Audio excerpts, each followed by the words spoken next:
സ്ത്രീ സുരക്ഷയ്ക്ക് പുതിയ പദ്ധതി ആരംഭിക്കുന്നതാണ്. സാമൂഹ്യക്ഷേമ പദ്ധതികളിൽ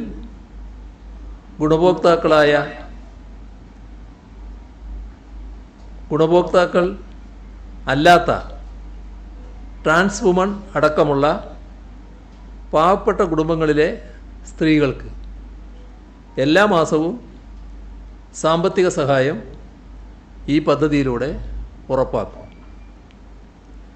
35 മുതൽ 60 വയസ്സ് വരെയുള്ള നിലവിൽ ഏതെങ്കിലും സാമൂഹ്യക്ഷേമ പെൻഷൻ ലഭിക്കാത്ത AAY മഞ്ഞ കാർഡ്, PHH മുൻഗണനാ വിഭാഗം പിങ്ക് കാർഡ്, ഈ വിഭാഗത്തിൽപ്പെട്ട സ്ത്രീകൾക്ക് പ്രതിമാസം 1000 രൂപ വീതം സ്ത്രീ സുരക്ഷാ പെൻഷൻ അനുവദിക്കും.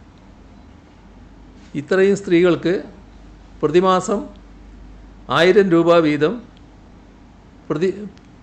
സ്ത്രീ സുരക്ഷാ പെൻഷൻ അനുവദിക്കുമ്പോൾ 33,34,000 സ്ത്രീകൾ ഈ പദ്ധതിയുടെ ഗുണഭോക്താക്കളാകും എന്നാണ് കണക്കാക്കുന്നത്. പ്രതിവർഷം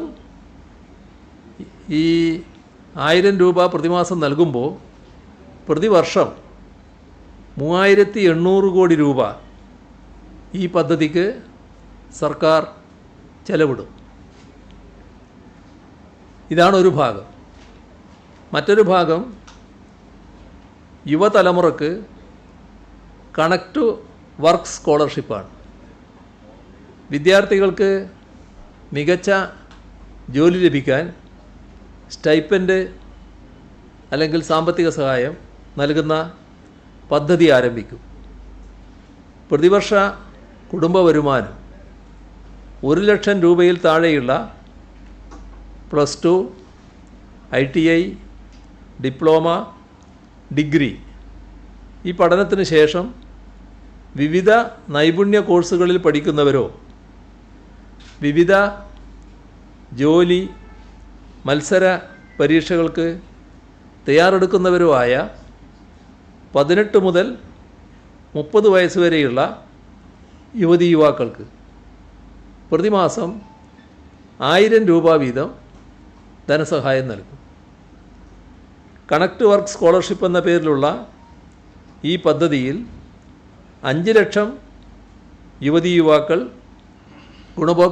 ഗുണഭോക്താക്കളാകും എന്നാണ് പ്രതീക്ഷിക്കുന്നത്. പ്രതിമാസം 1000 രൂപ വീതം നൽകുന്ന ഈ പദ്ധതിക്കായി സർക്കാർ പ്രതിവർഷം 600 കോടി രൂപ ചെലവിടേണ്ടതായി വരും.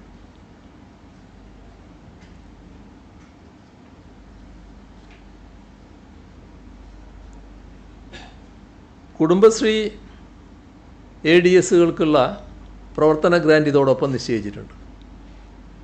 1997 ആരംഭിച്ച ജനകീയാസൂത്രണ പദ്ധതിയുടെ പശ്ചാത്തലത്തിൽ കേവല ദാരിദ്ര്യ നിർമ്മാർജ്ജനത്തിനായി സംസ്ഥാന സർക്കാർ രൂപം നൽകിയ കുടുംബത്തിൻ്റെ ഐശ്വര്യം എന്നർത്ഥം വരുന്ന കുടുംബശ്രീ പദ്ധതി ഇന്ന് കേരള സംസ്ഥാനമാകമാനം വ്യാപിച്ചു കിടക്കുന്ന വനിതകളുടെ ഒരു കമ്മ്യൂണിറ്റി ശൃംഖലയായി വളർന്നിരിക്കുകയാണ്. അയൽക്കൂട്ടം, ADS, CDS എന്നിങ്ങനെയുള്ള ത്രിതല സംഘടനാ സംവിധാനത്തിലൂടെ പ്രവർത്തിക്കുന്ന കുടുംബശ്രീ ലോകത്തിലെ തന്നെ ഏറ്റവും വലിയ വനിതാ കൂട്ടായ്മയാണ്. അയൽക്കൂട്ടങ്ങൾ, ADS, CDS എന്നിങ്ങനെ ത്രിതല സംഘടനാ സംവിധാനത്തിലൂടെയാണ് കുടുംബശ്രീ പ്രവർത്തിക്കുന്നത്.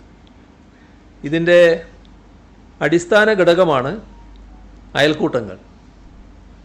പ്രാദേശിക തലത്തിൽ 10 മുതൽ 20 വനിതകളെ വരെ ഉൾപ്പെടുത്തിയാണ് അയൽക്കൂട്ടങ്ങൾ രൂപീകരിക്കുന്നത്.